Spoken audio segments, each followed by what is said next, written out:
we go. Okay. Oh my gosh, you guys. I am so stinking excited for this. All right. So we have Jericha Shepherd, you guys. And it's funny because I'm gonna have her talk, but she's a sideline to me. And I've always just watched you, Jericha. Like it's your story has always just inspired me in general. And I think, gosh, I mean, I'm trying to even think how long you've been in the business now. I feel like a long time, a while.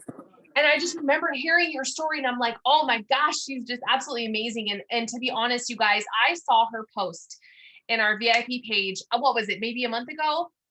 And I kid you not, you guys, this post, here's the thing. I think many of us we know when we go through that storm and we know when we're kind of feeling like, you know what, everything around me is falling apart. My business wasn't what it was. And I just feel stuck.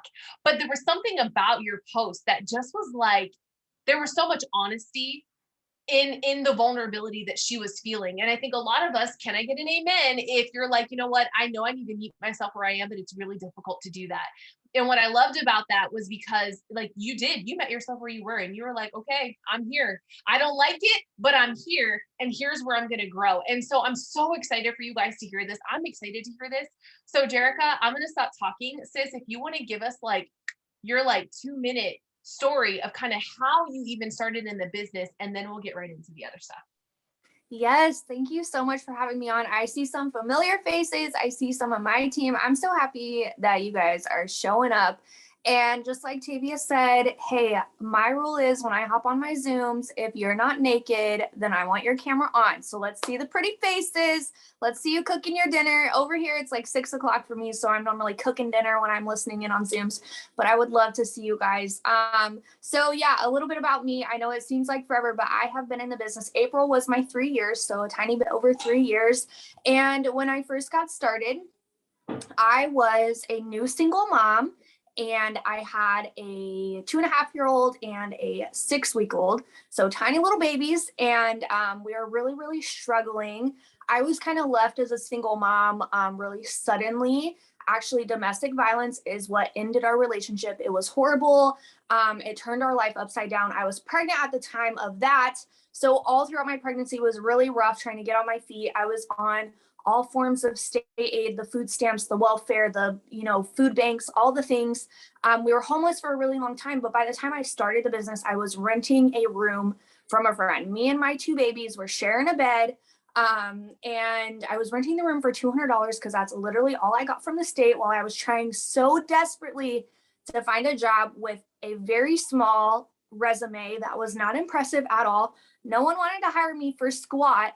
And then I had to face the fact of like, okay, then I have to put my kids on low income daycare. Like I'm not going to be able to afford childcare for my kids. Like worst nightmare, right? Like just horrible, but it's just what you have to do. You just struggle, right? Or you just struggle. Like you just work for that paycheck. You just work paycheck to paycheck. But all that to say, I was looking for any way to bring in extra money so I didn't have to borrow money for diapers anymore. And I had been following this business. Actually, believe it or not, I followed this business for over a year and a half. My upline, I followed her for a year and a half on Instagram, and I never reached out to her. I was so terrified to even like one of her posts because I didn't want her sending me some message, like offering me some weird business. So I avoided her, but I always watched her. And I'm like, what? She's like paying off loans or like going on vacations, buying houses. And I'm here like, I can hardly even buy a 10-pack of diapers. Like this is a struggle. So finally I sucked it up and I reached out to her and she just gave me, the normal spiel that we kind of give everyone. And I was like, you know what the hell do I have to lose? But then she told me it costs $99 to get started. And I was like, well, I have 12 cents to my name, literally 12 cents. And I got to figure it out. So I ended up selling my clothes on the Facebook marketplace, like my own jeans. I sold a big stack of my jeans, my maternity jeans for $50 cash. I was like, cool. Now I just got to make like 50 more bucks and I can get started with this. The next morning I woke up, my upline texted me and she was like, hey, we just launched something to get started for $50. Like, are you in? And I was like, what? Like, God, hi, I hear you. My car was broken down at the time. So I loaded me and my kids up in our double stroller. We walked to the bank. I put in my $50 cash I made off of selling my jeans. I got started. Long story short, I was obviously very desperate for money. I was ready to do whatever it took. And just like once I got started, I saw that these women, like same age as me, like same kind of background, like many different, right? We all come from somewhere different. I saw that they were like retiring their husbands and like staying home, and they're going on vacations, they're buying houses, they're buying cars. And I'm like, well, dang, I only started for like $100, $200 to buy some new shoes for my kids and some diapers, but maybe I can do something really great with this. Like, just maybe, let me see. So I just went all in full force. I was able to promote to diamond in 90 days, like record breaking, so great. Back then, like it was like, I know now people coming in, they're like, I'm Ruby in 5 seconds and I'm diamond in 10 seconds. And it's all really great. But back then I just remember like everyone was talking to me, like Pam messaged me and all these cool things. I'm like, I don't even know these people, but like it must be pretty cool. Like I did something pretty cool going diamond super fast, right? And at that point, you guys, just 3 months into the business. And of course, there was a crazy bonus that I snagged too. I was on the tail end of whatever they launched at conference in February. When I signed up in April, like they kept dragging it on, right? So I got a really fat emerald bonus at the time and a diamond bonus. So like my checks were good checks. So the 4th month into the company, into the business, I was signing a lease to our very own 2-bedroom apartment. And it's just been up. It's just been up and up and up since there. I've upgraded where we live. We don't own yet, but I've upgraded where we live every single year. When my lease expires, I go to like the next nice place. And I never had to go to a job. I never had to put my babies in daycare. And it's all because of this business. So that's kind of like where I started. Obviously, I'm VIP now. And it's been really, really great. It's been like the person that I've become too. It's helped me heal from the toxic relationships. It's helped me heal from childhood traumas. It's helped me heal as a single mom. Like it's helped me figure out life as a single mom. It's given me kind of that vehicle to even be able to support my kids. And I'll just never forget when I cut up my food stamps card and when I was able to put, you know, gifts under the tree for that very first Christmas in 2018. And just, it's been so good. Give you guys chills. Like I've heard this story before, but it's just, man, it's just absolutely amazing. One of the things I want to point out, it's like, did you guys hear how much she had in her bank account? Did anyone catch that? Did you hear 12 cents? So I'm not saying that $99 isn't a lot for some people, but what I am saying is that if they truly want it, they're going to do whatever it takes to get it. Like, and she was literally selling her jeans. So this just goes to show that some people, if they want an opportunity and they want it bad enough, they're going to position themselves in a way to get it. So I just love that about you. So, all right, let's get right into, take me back to whether it was earlier this year, right? So you're VIP, you're triple diamond, you're like, I'm here, right? Like I think when we get triple, we're like, man, I never thought I'd get here, but we're here. But then what happens?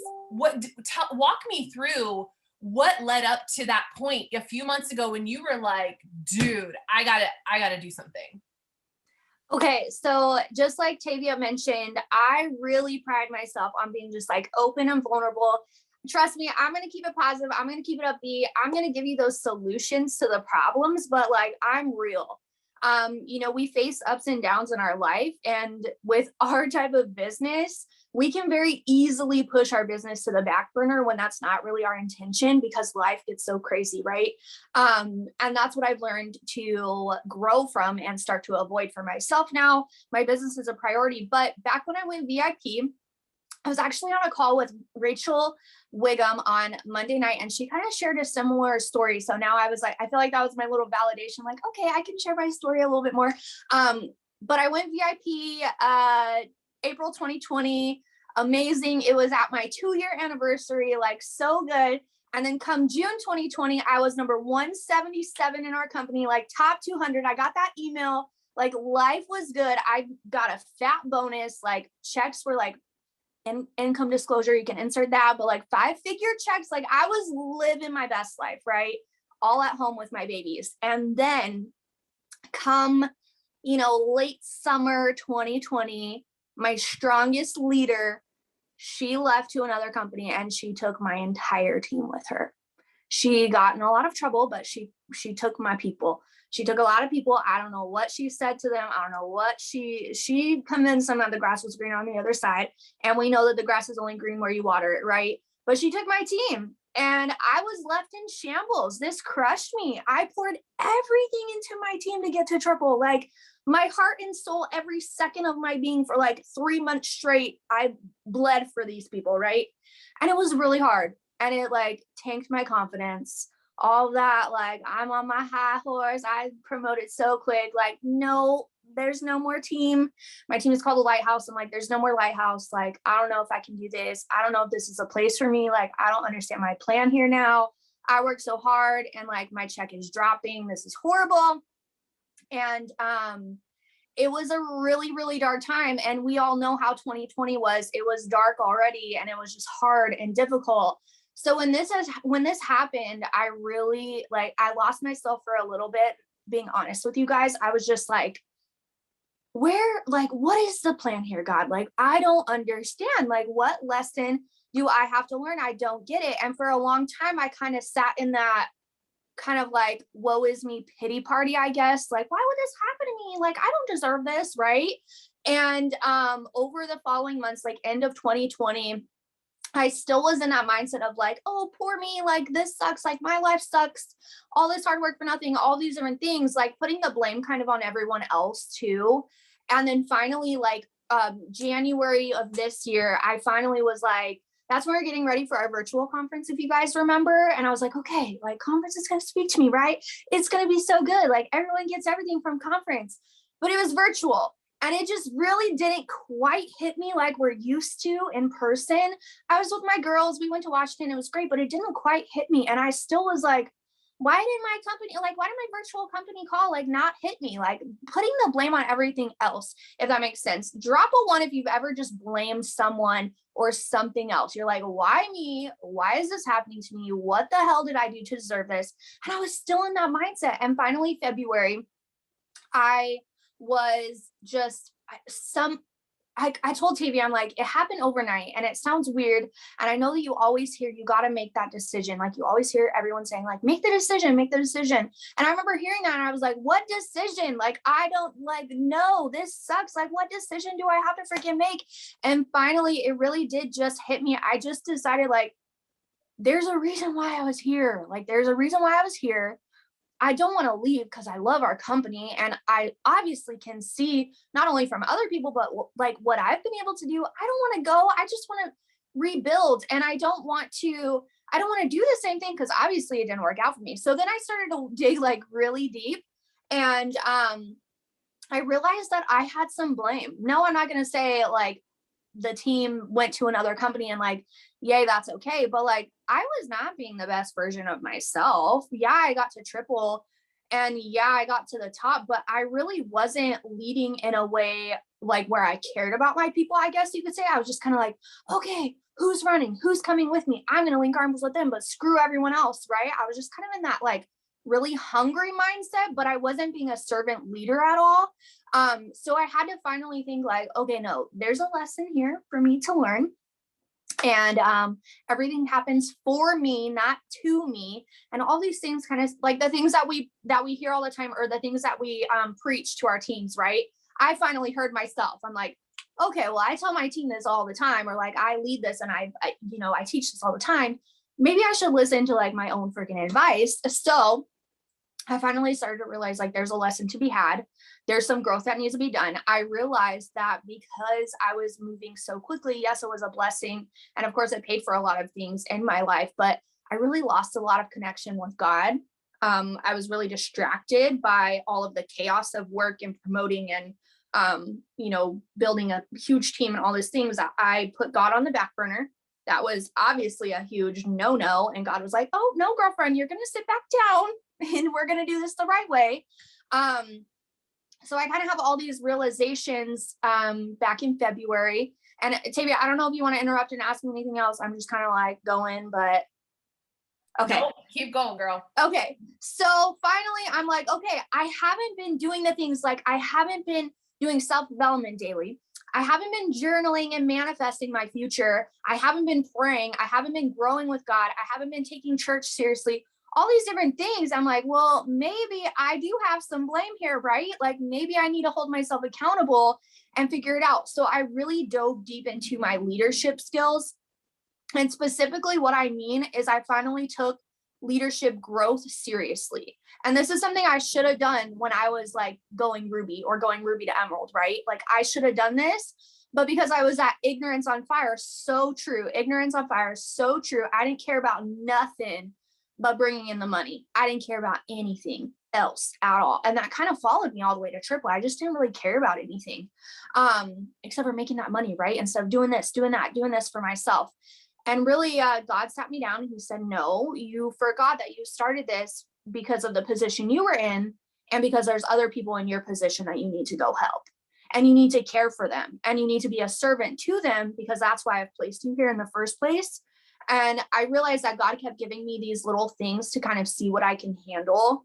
And I was just getting farther and farther away from him and farther away from the true purpose of the work that we do here. And it's to change lives. I was so, I just really pushed out everything else except for myself. And I was very selfish. So all that to be said, I really took my self-development seriously. I started to like actually get the leadership books that everyone tells you to read. And I started to actually read them. I started to actually listen to podcasts and find different people in the company that really inspired me and influenced me. And I started to listen to them. I started to, copy what they did. If I want to be in so-and-so's position, I need, success leaves clues. I need to do what these people are doing and they're growing every day. I can't just stay here where I am and expect to grow. And I can't just be selfish and expect to enroll these people. Of course, they're going to dwindle away or they're going to leave because I'm not even here to serve them like I was originally placed here for. So all that being said, I finally took everything seriously within myself and I took responsibility. And I also realized like sometimes people leave and sometimes people take people with them. And sometimes people go and see if the grass is greener on the other side. Is that something that I can control? No, it's not. But what I can control is my outlook on it. And what I can control is the growth that I am going to bring to myself. And also what is the growth that I can share with the rest of my team, right? Or my new oncoming team. Or also just think about it this way, like failing is inevitable, right? Like if you are in this business, if you want to be a successful person, if you want to make an income to impact your life and and the generations of your family to come, if you want to change lives, failure comes with that. You have to welcome failure, right? In order to learn, okay? The valleys come. There's the valleys and the mountains. This is like my new favorite thing to say. I preach it over my team. Sometimes we're in the valleys. I was in a valley, right? And I was just looking at the mountaintop and I'm like, man, it looks so good up there, but I can't freaking get there. I don't know what the problem is. I just can't make it. And I was ignoring all of the fruit that was grown in the valley. I was ignoring it. Everything around me, all this growth was around me, all these lessons to be learned. So when I started to finally look around everything that was in the valley with me, the fruit started to grow. The fruit grows in the valley. The mountaintop is great. The view is amazing, but that valley is going to come again because there's some more growth to be had. So once I switched all of this mindset, God also told me like, share my story like I am with you guys now, because I also felt really alone when I was going through a hard time in my business or when I lost rank. I felt really alone. I felt like it was shunned upon. It was not okay to go through things like you just need to go up, up, up, where no one freaking cares about you. But honestly, I was feeling that way because that's how I was as a leader. And it was a horrible realization. It was horrible. Like, I think that I'm all alone because that's probably how I make a lot of other people feel on my team because I'm just so hungry for myself. So I had to turn that all around, become a servant leader and grow a new relationship with God that I've never really had before. That pushes me to lead a brand new team, a brand new business, really starting from square one because I chose to do that. I chose to start over as a leader. I chose to build new. I chose to not leave and give up and, get a job or something weird like that. Like I knew what was here.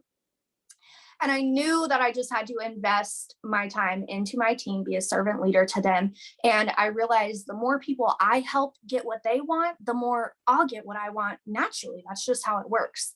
So once I turned my focus to my team and really poured everything into them, that's when everything's changed. So now we're on the up and up. We're climbing up.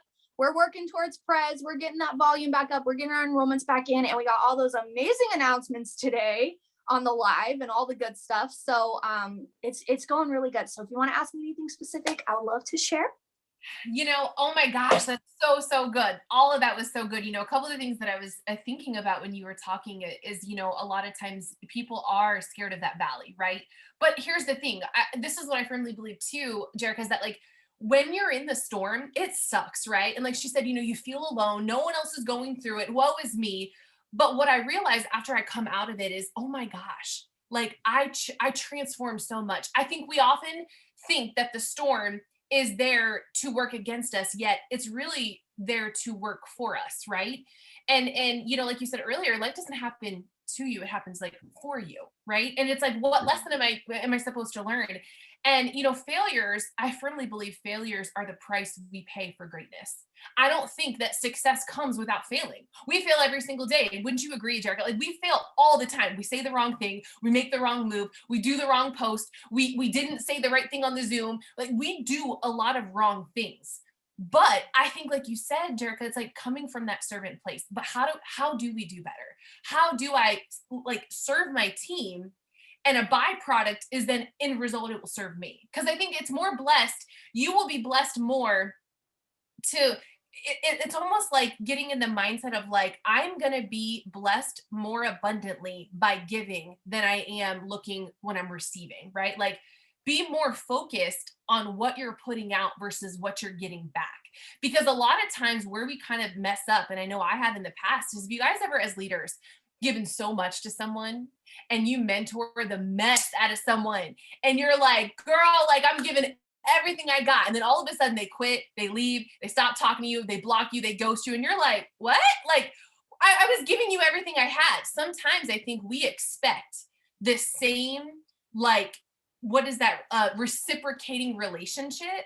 And we don't get it. And we're like, whoa, what's happening? Like, I'm giving you everything, sis. And like, you're giving me 50% back. But I think that's where the service part comes in. Wouldn't you agree? Like, sometimes it is. We give selflessly of ourselves as leaders all the time. And we have to expect that we're not going to get necessarily the same that we're giving out back, right? But that's the point.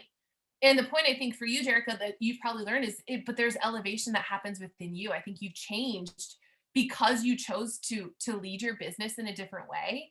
You've changed, you've grown, right?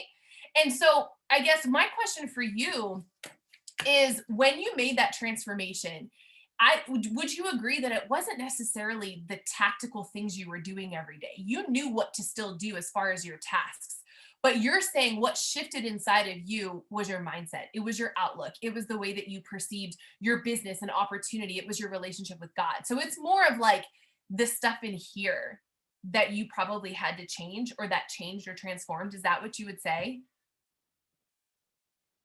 Yeah, totally. I realized that the number one thing that I needed to lead with, and I wasn't leading with, was empathy. I had no empathy for anyone really. It was just kind of like, if you guys can tell, I'm extremely red, and I've gotten a lot better with understanding the other color personalities and how to kind of work with everyone, of course. But before this downfall that I had, before this valley that I found myself in, I just didn't lead with empathy. I was just like red or nothing. And it ended up to be very toxic. So I definitely, yeah, just like you said, I knew the thing. We all know the things. The same things that you do every day are the same things that an ambassador diamond does every day, as far as like the task, right? Those money motivating things that we have to do, right? But the things inside of me that I had to change were my mindset. I had to come out of a place of empathy, but also it's like, every little thing, like you were saying, when a distributor gets started and you really like pour everything into them, you think they're going to be really great, and they leave, that can be frustrating. You can feel the frustration, like, we're human. But I really had to take like all of those little factors and just switch the mindset. Like, if that person leaves, it's not in my hands. First of all, like, there's nothing I can do to really change this. And also, that's just God's plan for them. Like, that's not anything on me. I'm still a great leader. I'm still learning and growing every day. There's nothing I can do for that person leaving. And it goes the same thing like with getting no's or people leaving you on red. Like, it's just those little mindset shifts. Like, they can bring you down, or I can think like, okay, not everyone wants these products. Like, not everyone wants to take the business seriously and get started. It's just not God's plan for them or God's plan for me. Like, I'm doing the best that I can. I'm doing my things every day. If I'm doing the best that I can, and I know that I'm growing every day, then these other things, I can only control myself and how I feel and how I think and how I grow or move out of a situation. I can't control what Sue says about the products or what Debbie says about not joining the business or ghosting me. That is so out of my control. And what you focus on grows. So why don't you make those little tweaks? And also, I don't want you guys to feel like you're broken if you're like, okay, I try to make those tweaks, but like, no, I still got discouraged today. I still got disappointed today. Like, that was frustrating as heck. Like, I must be broken because I can't do whatever Jericha is telling me. Like, that just doesn't work for me. I got pissed today. And those things still happen to me. And I acknowledge them like, no, that is not an emotion of God. That is of Satan himself creeping in, coming out of me. I need to acknowledge that in this moment, and I need to switch it off, break the habit, turn it around. And it's still some days, some days are like mini attacks like that I have to be very cautious of. And like, really, I'm like, woo, today's like, nope, not getting me. And other days are a little easier, but there's never a day that doesn't go by where I'm like, oh no, nope, that feeling of being anxious or stressed out or disappointed, that's not from God. And I have to acknowledge that and turn it around. So I don't want you guys to think that like it was kind of this overnight decision, but it was a process to kind of break these habits and change up that mindset. And that's just again, a decision that you have to make for yourself. That's not something that I can force you to make or Tavia can force you to make. We can't motivate you to make those switches for yourself and your mindset, but something that will help you with that is your self-development every day. Getting in the habit of doing your self-development, getting in the habit of journaling, even if you think it's weird. I remember I thought journaling was weird for like the first 6 months of my business, and finally was like, okay, I'll give it a try. And everything seemed to go really well. So just getting in those habits that will help you grow. Work on something like meditation, just something to really help you get your mind on the right track, because it's so easy to let the enemy kind of infiltrate our thoughts, right? And then that's how we're in this downward spiral, or that's how the whole day goes by. And we're like, okay, we'll give our goals another shot tomorrow. And tomorrow never comes. Then it's a week, then it's a month, and it's the end of the month. You're like, oh, nope, let me try again on the first. And then it's the first, and you're like, nope, still not feeling good about that. Still stressed out about that. Still anxious about that. No, or still bothered that that person didn't write me back. I'll try tomorrow. And tomorrow never comes. So point is, if you have these battles multiple times a day, sometimes all day, sometimes a little bit, you're normal, you're human. You are a vessel that the enemy wants to come in and try and conquer if they can in any way possible. And you just have to remember that what you give out comes back as well. So if you're giving out that negativity, it's going to come back. And I believe things come back in tenfold. So if I'm going to put out some negative energy, I'm expecting that to come back in tenfold. And that's not something I accept for myself any longer. And that goes with my empathy as well, and being a servant to my leaders and my team and my new distributors and things like that. What I put out comes back tenfold to me. So if I'm putting out this help and I'm sharing this empathy, it's so then when I go through something and I need some empathy from my team, or I need some help from my team, they're going to be there for me because I know what I put out comes back tenfold.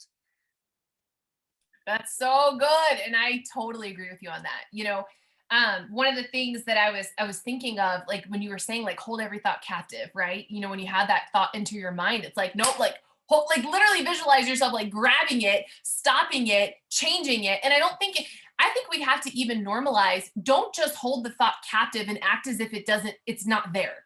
Hold it captive and replace it with something that is positive, because that's the only way we're going to change the behavior. And I think that, the devil, leading into what you were saying, the devil doesn't have to destroy you if he can distract you. And I think many of us are in a season, maybe still now, currently, where you feel completely distracted. So much is happening in your life. And it's always the statement of, I just have a lot going on. I have a lot going on and I can't do all the things and da-da-da. And it's like, well, then you're always going to have things going on. Like we can only control our attitude and our effort. I tell this to my 12-year-old son, you can only control your attitude and your effort. Same for us, right? And how you were saying, like, you can't control when people leave, guys. You can't control if they stay. You can't control if they block you. You can't control if they're mean to you, rude to you, whatever. This can happen in the business, or it can happen at life. It can happen at your job, your job, right? All the time, but you can control your attitude and your effort. And the one thing that I want you to leave us with Jericha, is let's say if someone is new, or even if they're not new, let's say they've been in, right? They've been in the business, they've been grinding, they thought they had a vision, they thought they had passion. And I get sometimes a lot like, well, I just don't have the passion anymore. I don't have the vision anymore. And for me, I look at that, it's like, I can't create a vision for you because I firmly believe that God gives you the vision, and God gives you your vision specific to you. So I'm never going to understand what your vision looks like, right? But I think that it's interesting when I hear people say that, and I'm sure you've had teams say that. So what would be your perspective if someone comes to you and says, look, I've been in it, or maybe I'm new. I don't know what a vision looks like. I don't know how to have passion drive me. What would you say? Yeah, that's a really great question. I would, and this is again something I had to do. Like, you guys, I'm telling you, I was like in a dark place. I was like, I don't have any excitement anymore. I have no passion. I have no reason why. I don't know what to do. I can't do this. Like, nope, not for me.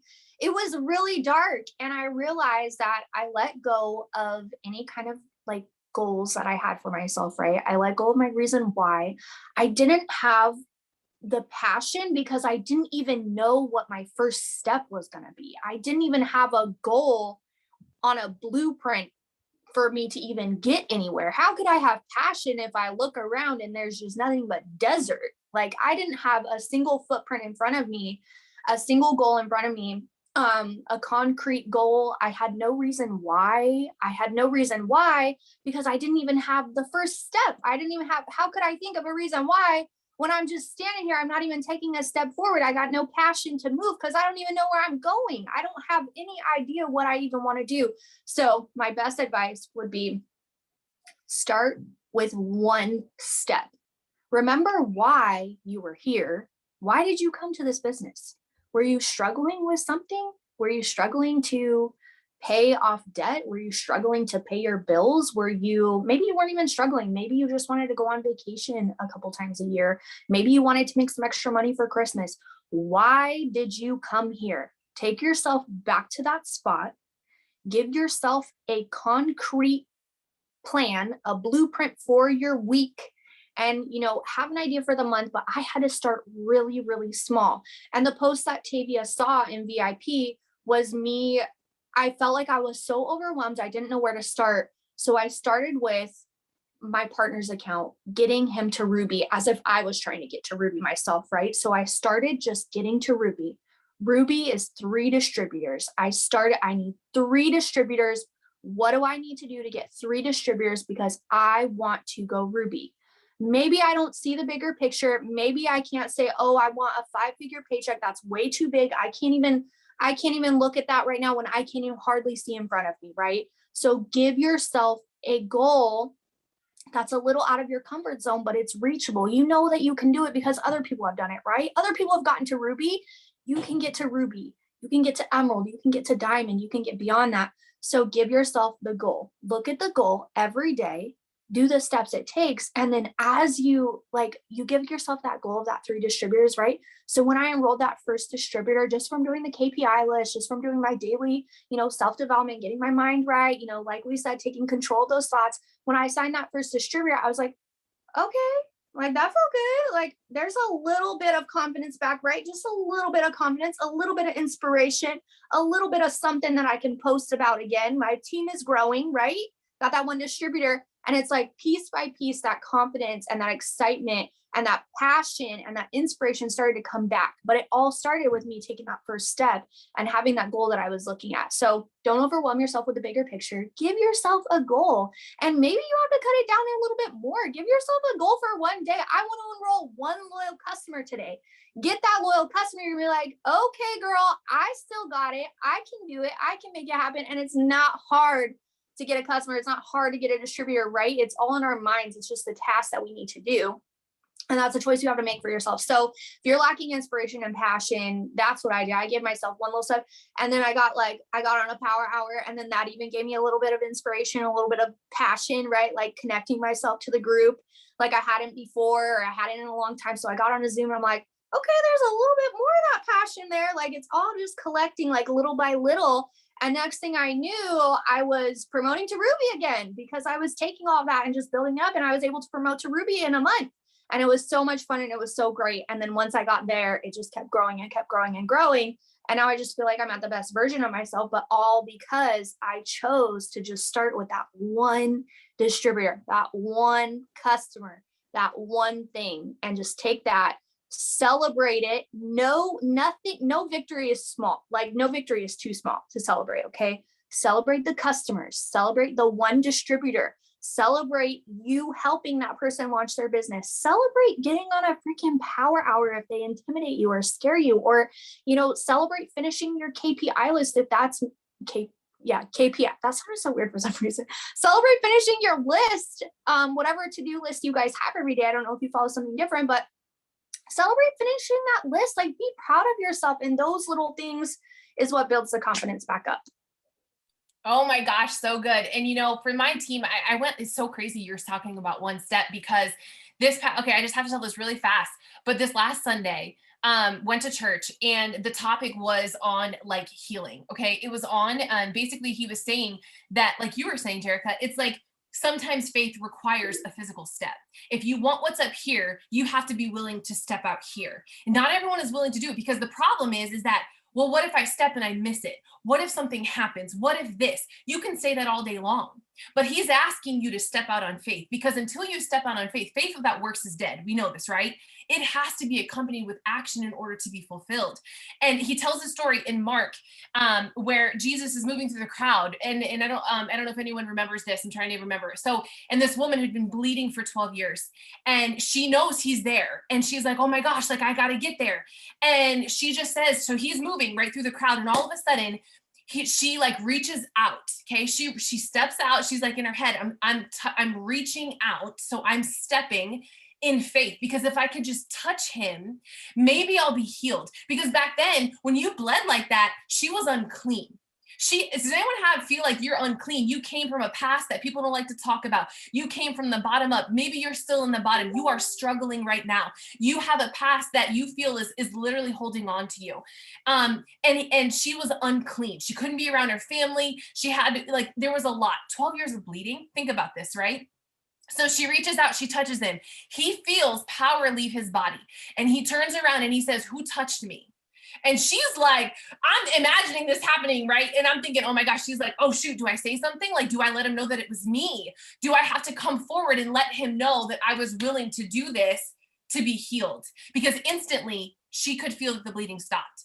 And she did. She fell at his feet and she was like, it was me. And he said, go and be blessed. You're healed. And so what I want you guys to understand with what Jericha is saying, when she said one step, you guys, it's literally all it is. You've got to be willing to take that one step. It may be difficult. It may not be easy. Every single day, it's a conscious choice. And I think what she's saying, it's still to this day, a conscious choice for her to make a step every single day. There's going to be days where you don't feel like it. But if we waited to work this business or even life until we felt like it, none of us would do anything, right? And so if you're feeling that you're unclean, not worthy, then I'm going to tell you, Jesus is greater than any uncleanness you could ever feel in your life. And I think you do have to be willing to put yourself out there in order to get what God has already had for you. Do you know what I'm saying? So it just made me think of that when you said that. I was like, oh my gosh, one step, like that's it. So, oh my gosh, this was so good. I appreciate you so much. You're so welcome. And I just want to say one more thing that you reminded me of, something that I had to learn myself. And now I remember it every day. There is no faith without fear. If we didn't have fear, we wouldn't even have faith. And so that's what kind of brings me back, like, okay, I'm human. Like I have those doubts, I have those fears, but I'm going to choose faith. The fear is there. I'm going to choose faith and I'm going to walk ahead anyways. So you reminded me of that and I love it. Oh, I love that. Because you're right. I think fear activates our faith, right? Like you feel it kind of rising and you're like, oh, we got to switch this real fast. Mm-hmm. Yeah. I love it. You guys. Oh my gosh. I hope this blessed so many of you guys tonight. I hope that show her some love. This was amazing. I just appreciate you so much. Because like I said, that post just spoke to me in so many different ways. And I was like, I'm messaging you. So thank you. Thank you. Thank you. You guys, I will post this recording. For those that are on my team, if you guys want to stay on, we're going to send our 30 messages, but I appreciate you. I know you're getting, oh, there's Shauna, but we appreciate you so much for coming and sharing with us, you guys. And girl, we're going to see you presidential soon. I feel it.